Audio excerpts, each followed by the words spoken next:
একবার সাহাবী হযরত জাবের দয়াল নবীজি সাল্লাল্লাহু আলাইহি ওয়াসাল্লামকে দাওয়াত করলেন। নবীজি সাহাবীর দাওয়াত কবুল করলেন। হযরত জাবের খুশিতে আত্মহারা হয়ে বাড়িতে চলে গেলেন। বাড়িতে গিয়ে স্ত্রীকে খোঁজ খবরটা দিলেন আর মেহমানদারির জন্য প্রস্তুতি নিতে লাগলেন। বড় ছেলে আব্দুল্লাহকে নিয়ে খাসি জবাই করে অন্য কাজে যখন হযরত জাবের ঘর থেকে বাইরে গেলেন, ইতিমধ্যেই হযরত জাবেরের ছোট ছেলে ঘুম থেকে উঠে খাসি তালাশ করতে লাগলো। বড় ভাই তাকে জানায় খাসিটিকে জবাই করা হয়েছে। ছোট ভাই বায়না ধরল, খাসি কিভাবে জবাই করে আমাকে তা দেখাও। অগত্যা বড় ভাই ছুরি হাতে করে ঘরের পেছনে গিয়ে বলল, এখানে জবাই করা হয়েছে।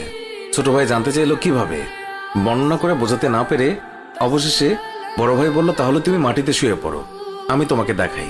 ছোট ভাই মাটিতে শোয়ার পর বড় ভাই তার গলায় ছুরি চালিয়ে জবাই করার নমুনা দেখাতে গিয়ে ছোট ভাইকে সত্যি সত্যি জবাই করে ফেলল।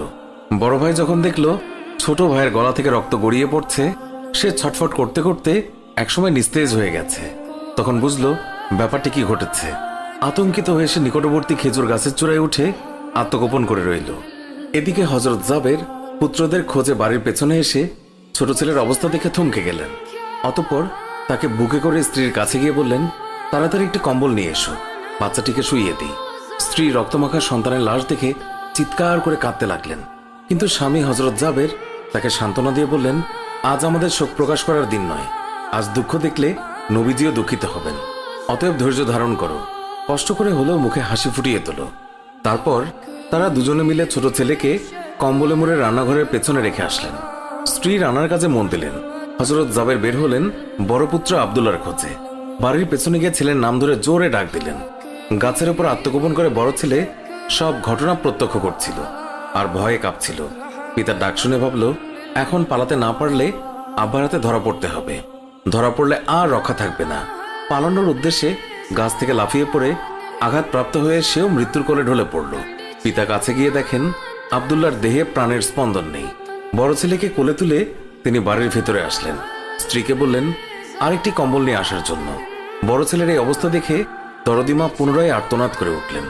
স্বামী তাকে পুনরায় সান্ত্বনা দিয়ে বললেন, ধৈর্য ধরো, আজ আমাদের দুঃখ প্রকাশের দিন নয়, আজ আমাদের পরম আনন্দের দিন। দয়াল নবীজি অল্প কিছুক্ষণের মধ্যেই আমাদের ঘরে তাশরিফ রাখবেন। তারপর দুজনে মিলে বড় ছেলের লাশও কম্বলে মুড়ে ছোট ছেলের লাশের পাশে রাখলেন। স্বামী স্ত্রী তাদের চোখের পানি মুছে মুখে হাসি ফুটিয়ে তুললেন। হযরত জাবের বাড়ির সামনে দাঁড়িয়ে নবীজির আগমনের অপেক্ষা করতে লাগলেন। অল্পক্ষণের মধ্যে নবীজিকে উটের পিঠে করে আসতে দেখা গেল। হযরত জাবের আনন্দে আত্মহারা হয়ে দৌড়ে গিয়ে স্ত্রীকে নবীজির আগমনের সংবাদ দিলেন এবং পুনরায় তিনি দৌড়ে নবীজির সামনে চলে এলেন। নবীজির উটের কাছে গিয়ে তাকে বাড়ি পর্যন্ত এগিয়ে আনলেন। নবীজি জাবেরের ঘরের সামনে উট থামিয়ে তার ডান পা মুবারক মাটিতে রাখলেন। বাম পা মুবারক এখনো নামাতে বাকি। এই সময় জিবরাইল আলাইহিস সালাম আল্লাহর পক্ষ থেকে নির্দেশ নিয়ে তিনি উৎসাহিত হয়ে বললেন, ইয়া রাসূলুল্লাহ, আল্লাহ আপনাকে জাবেরের ছেলেদের সঙ্গে নিয়ে খানা খেতে বলেছেন। অতঃপর নবীজি সাল্লাল্লাহু আলাইহি ওয়াসাল্লাম সাহাবায়ে কেরামকে নিয়ে জাবেরের ঘরে তাশরিফ রাখলেন। তাদের সামনে হযরত জাবের দস্তরখানা বিছিয়ে দিলেন। তার স্ত্রী খাবার বেড়ে দিলেন আর তিনি সেগুলো এনে মেহমানদের সামনে হাজির করলেন। তারপর তিনি নবীজিকে আরজ করলেন, ইয়া রাসূলুল্লাহ, দয়া করে খানা শুরু করুন। নবীজি বললেন, হে জাবের, তোমার ছেলেরা কোথায়? তাদেরকে ডাকো। হযরত জাবের বললেন, ইয়া হাবিবুল্লাহ, আপনি দয়া করে খেয়ে নিন, ছেলেদেরকে আমি পরে ডাকবো। আল্লাহর রাসূল পুনরায় বললেন, তোমার ছেলেদেরকে ডেকে নিয়ে এসো। তাদেরকে